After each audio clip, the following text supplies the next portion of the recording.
So with that said, I wanted to set the stage for what experience design is. Now, I wanted to, give you a few kind of key takeaways so that as you start to think through the assignment that I set you, that you've got a few things to go back to. So the first one is, experience design usually starts by uncovering what the user's journey is. And the reason why journey is a very important word is because journey doesn't say what channel you're on.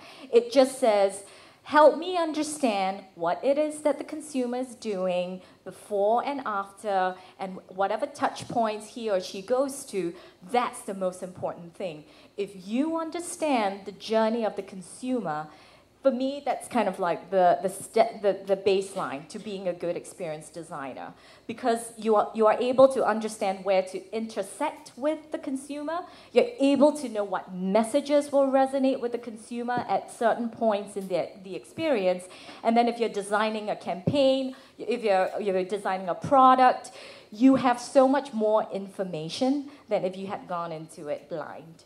Okay, so it's not so much the point in time, but understand what the journey is. The second thing is to recognize and acknowledge the consumer's needs, wants, and emotions.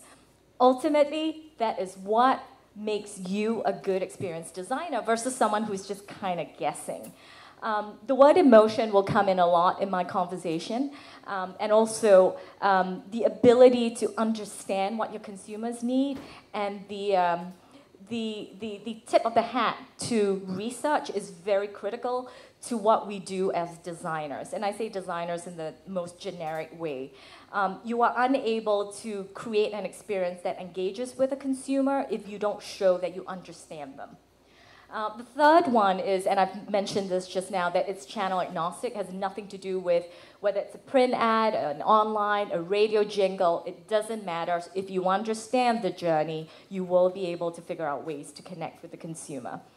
And the last one is something that might be a little harder to understand, but you will see why that's so critical as when you find jobs in agencies.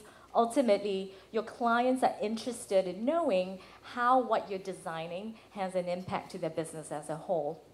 So it's not just about creating something beautiful and pretty, but you're unable to measure it or be able to articulate to your client, this is how many more widgets you are able to sell. Or maybe you weren't able to sell the widgets now, but you've planted a seed in their head that they should be considering you when the time comes.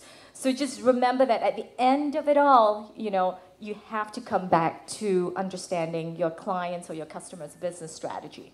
Okay? All right. So these are kind of 4 takeaways as you guys kind of think through your assignment.